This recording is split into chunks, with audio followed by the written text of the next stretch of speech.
Bon, encore une vidéo qui est en rapport avec toutes les annexes précédentes. C'est pour ça que j'avais fait des annexes, justement, c'est pour arriver à cette vidéo-ci, pour éviter qu'elle ne soit trop lourde. J'ai fait des annexes 1, 2, 3, 4, 5, 6, 7. Il va voir cette annexe 8 et puis une dernière, une neuvième, concernant, je veux dire, le même calcul, qui est ce calcul-ci, justement. Bon, ce calcul-ci, on demande la racine, enfin, la primitive de 1 plus x racine de x. Voilà. Il faut faire cette primitive-là. Bon. Alors, il est vrai que celui qui n'a pas de cheminement possible, elle est très complexe. Mais celui qui a un cheminement peut arriver facilement à cette réponse. Bon, le cheminement, je vais le donner tout de suite. Hein. Il faut poser z carré est égal à 1 plus x. Donc, z carré, on va faire ce qu'on appelle un changement de variable. Changement de variable en z, hein, on va passer en z. Mais en plus de ça, on va se dire que z carré vaut ce qui se trouve à l'intérieur de la racine carrée. Ce qui veut dire que x vaudra z carré moins 1. Voilà. Voilà que vaut x. Donc, si x vaut ceci, ben, je peux savoir que vaut dx directement. dx vaudra, la dérivée, ça fait 2z dz. Voilà. Et dérivée de moins 1, ça fait 0. Donc, ce qui veut dire que ceci va se réduire à quoi? Va se réduire à, par un changement de variable, par le fait de poser que on a racine carrée de z carré sur x, on vient de le voir, c'est racine carrée de z carré moins 1. Et alors le dx, c'est 2z dz. Voilà. Ce qui veut dire que racine carrée de z carré, bon, ici, on ne regarde pas s'il est plus ou moins, on va prendre directement le positif. Voilà, donc on prend z fois 2z dz, le tout sur racine carrée de z carré moins 1 primitivé, et 2z fois z, ce qui fait 2z carré, racine carrée de z carré moins 1 dz, et le 2 peut sortir du signe primitif. Voilà. Bon, mais ça ne suffit pas. Ça ne suffit pas. Avoir ceci, on a avancé un tout petit peu, mais pas encore comme on voulait. Donc, pour ça, il faut encore poser encore une seconde fois. Donc, il faut poser cette fois-ci, le z est égal à sécant de t. Voilà pourquoi j'avais, hein, je veux dire, vu les vidéos précédentes avec les annexes. Hein. Ici, on a en annexe 8, 7 égale sécant de t. Donc, fatalement, le dz, bon, on l'a vu, c'était sécant t fois tangent t, voire les annexes dt. Voilà. Bon, ben on va remplacer ça là-dedans. Donc 2z carré, donc on a le 2, voilà. Le z carré, bon le z on a dit que c'était sécant t, donc c'est sécant carré t, sécant carré t. Bon, dans un premier temps, enfin dz on a dit que c'était sécant t tangent t, je vais quand même le mettre maintenant.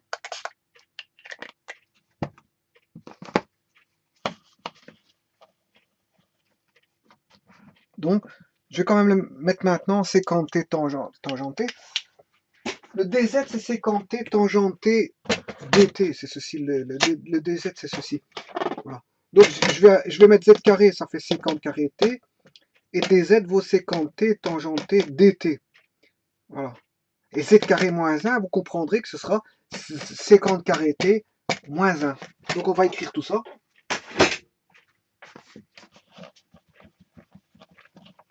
Donc on a dit ici c'était sécant t fois tangent t dt, le tout sur racine carrée de sécant carré t, bien sûr, moins 1. Voilà, donc on est repassé une variable t. C'est ce que ça veut dire, hein. On est repassé et là, on a des séquentes. Et donc, on a vu les annexes sur les séquentes, hein. Donc, séquente cube de t, tangente t, dt fois racine carrée de séquente carré t moins 1. Voilà, donc maintenant, il faut primitiver ceci. Donc, on va revenir, pour primitiver, je vais revenir au nombre trigonométrique, je veux dire, comment ça s'appelle ça, les plus usuels, c'est-à-dire en sinus et cosinus. Bon, donc, revenons en sinus et cosinus. La séquente cube, c'est 1 sur cos cube de t. Tangente, c'est sinus de t sur cosinus de t, dt, divisé par la séquente carrée. La séquente carrée, c'est 1 sur cos...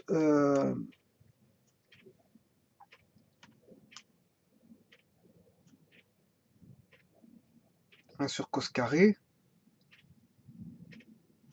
racine carrée de 1 sur cos carré t moins 1. Voilà.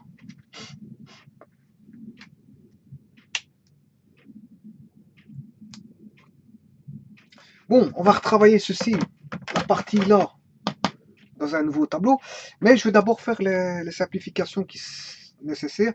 Donc ça, je vais écrire que c'est 2 fois la primitive de sinus t sur cos cube fois cos, c'est cos 4 de t dt sur racine carrée de 1 moins, si je mets tout au même dénominateur en cos carré t, 1 moins cos carré t. Ouais, parce que là c'est cos carré t sur cos carré t, donc c'est 1 moins cos carré t. Voilà. Ouais, mais on sait bien que ça, c'est via la relation fondamentale. Si sin carré plus cos carré est égal à 1, mais sin carré, c'est égal à 1 moins cos carré. Donc, 1 moins cos carré, ça fait sin carré. Donc, je vais noter ça.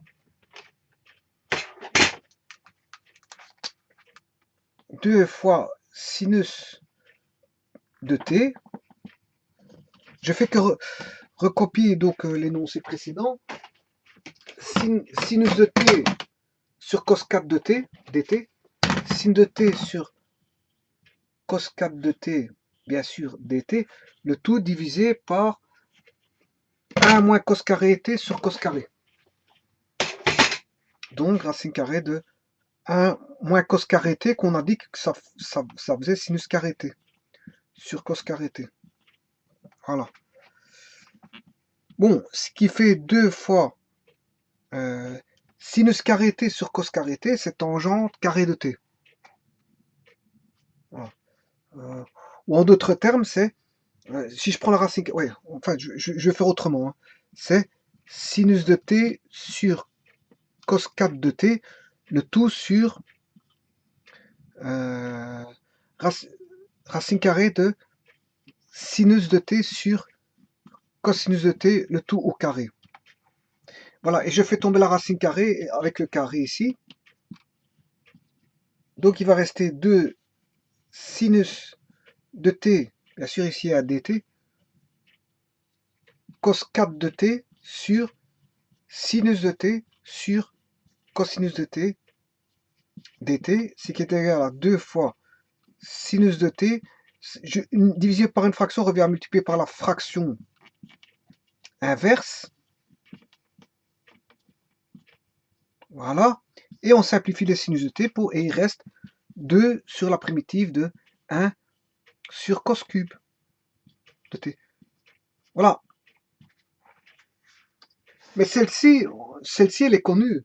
On l'a déjà travaillé auparavant, hein. dt sur cos cube de t. On en connaît la réponse. On en connaît la réponse. Donc,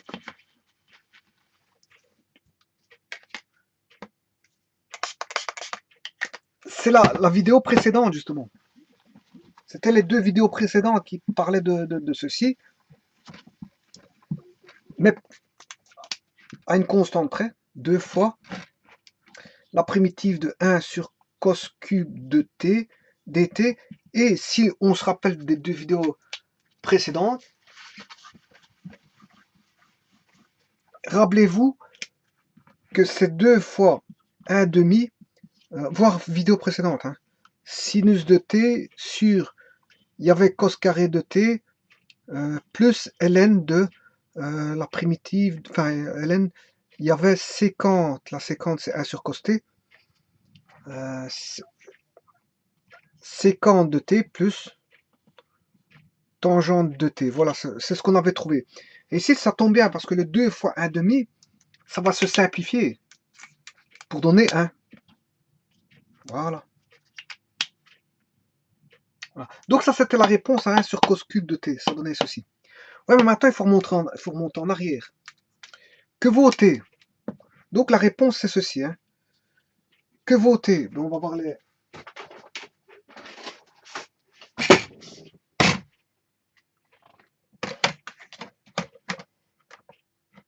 Le t, si z, voilà, attention à ceci. Si z est égal à 50t, que vaut t? Ben, c'est la fonction réciproque qu'on appelle arc sécante de z. Si z égale 50t, la réciproque est arc sécante de z. Donc, on va chercher la fonction réciproque. Sinus de t donne sinus de arc sécante z. Voilà l'argument du sinus. Il en est de même pour le cosinus. Cos carré de t, mais t c'est arc sécante de z. Voilà.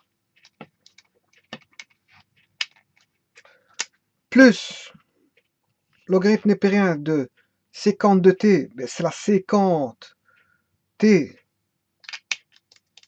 sécante d'arc sécante z.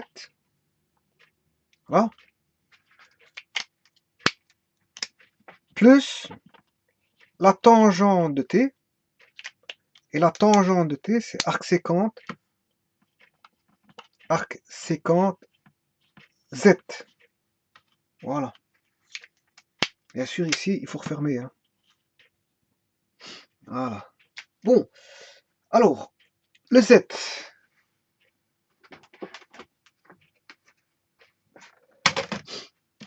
Le z, si z carré vaut 1 plus x, mais le z, en fait on remonte les variables on les remonte. Comme on a posé z carré égale x, enfin z carré est égal à 1 plus x, et puis on est repassé de z égale 50t, mais il faut remonter, t est égal à 50z, et z est égal à racine carrée de 1 plus x. Il faut que je retombe sur du x. Donc, on aura sinus de arc sécante, et z c'est racine carrée de 1 plus x carré. Voilà. Cos carré, ce sera pareil, cos carré de arc sécante de racine de 1 plus x carré. Plus ln, bon, sécante de arc sécante.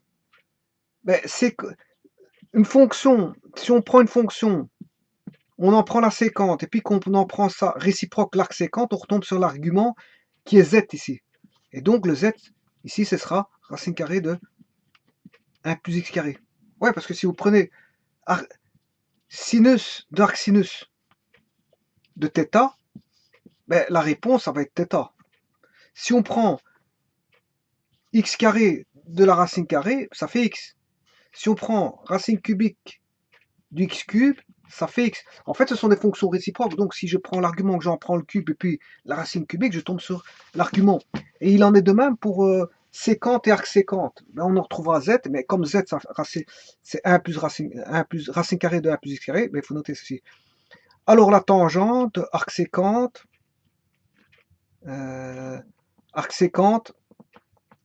Z, et Z c'est 1 plus x carré. Voilà, voilà, voilà, voilà.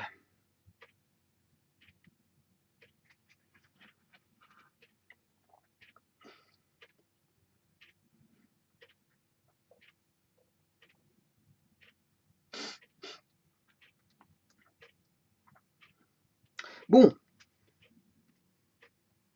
ici je peux court simplifier. Comment? Celui-ci. Bien, on sait bien que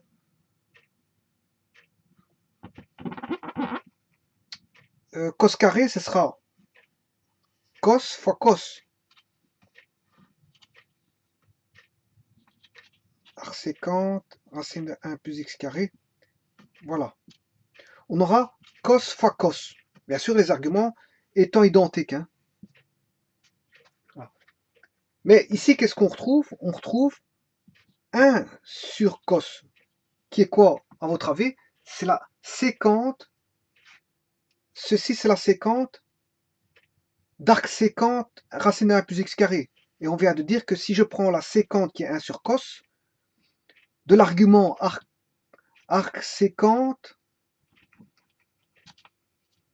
la sécante de l'arc sécante, puisque ceci, ici, ça c'est la sécante. La sécante, elle est là. Mais de l'arc sécante, on vient de le voir, la sécante de l'arc sécante, c'est de prendre l'argument. Et il va rester quoi? Racine carrée de 1 plus x carré. Et là, comme on a sinus sur cosinus, mais ça fait tangente de arc sécante de racine de 1 plus x carré. Voilà, ça c'est pour rien. Et ln du restant, c'est-à-dire 1 plus x carré plus tangente de arc sécante de racine de 1 plus x carré.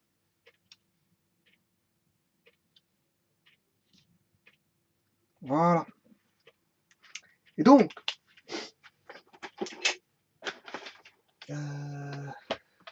si je reviens ici, on va noter la réponse.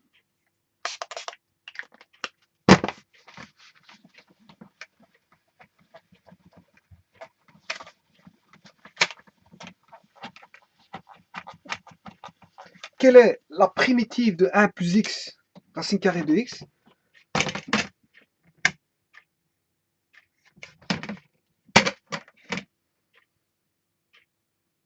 Attention qu'ici, ici je me trompe, c'est pas 1 plus x carré. Hein. Parce qu'ici, je viens de le voir, c'est pas 1 plus x, parce que c'est z carré égale 1 plus x, donc c'est racine carrée de 1 plus x, pas 1 plus x carré, je m'excuse. Tous les carrés, il faut que je les retire. Voilà. Bon, voilà. Là, il n'y a pas de carré. C'est quand z.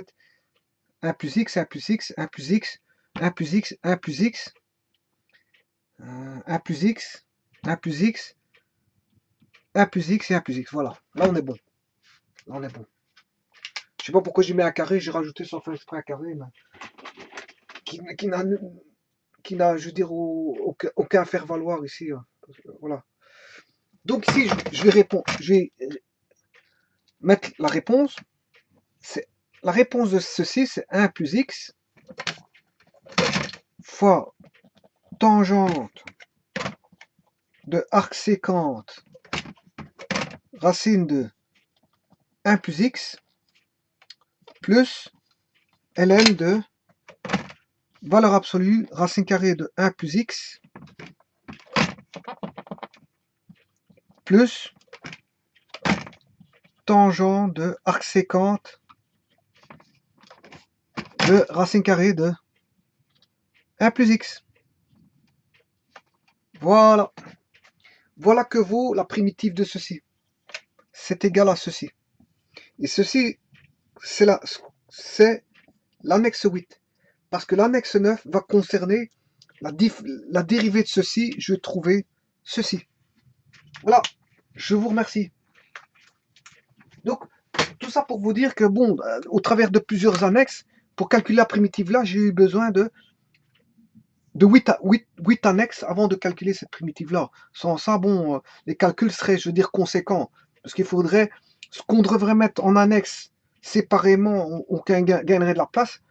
Ben, je veux dire, s'il fallait pas faire des annexes, il faudrait inculquer tous ces calculs, imbriquer les uns dans les autres, ce qui fait que qu'on a quelque chose de très complexe, enfin complexe, quand je dis complexe, non, mais de très conséquent. Et pour éviter les erreurs et, et tout ce qui va avec, ben, c'est de scinder. C'est de scinder. C'est comme dans un programme informatique, on scinde en fonctions. On met des fonctions pour éviter de tout englober dans un programme où on pourrait se perdre facilement. Voilà. Donc, le mieux, c'est de s'organiser et d'empacter. On empacte. Ici, j'ai empacté dans des annexes, hein, 8 annexes, de façon à ce que ce calcul-là soit le plus simple possible. Sinon, il m'aurait fallu, je veux dire, une vingtaine de 10 tableaux pour faire ce calcul-là. C'est pas plus, hein. Parce que maintenant, je vais encore faire la vérification et vous allez voir que la vérification prend encore prend encore, je veux dire, voilà, on va faire la vérification de ceci. Enfin, je vous remercie.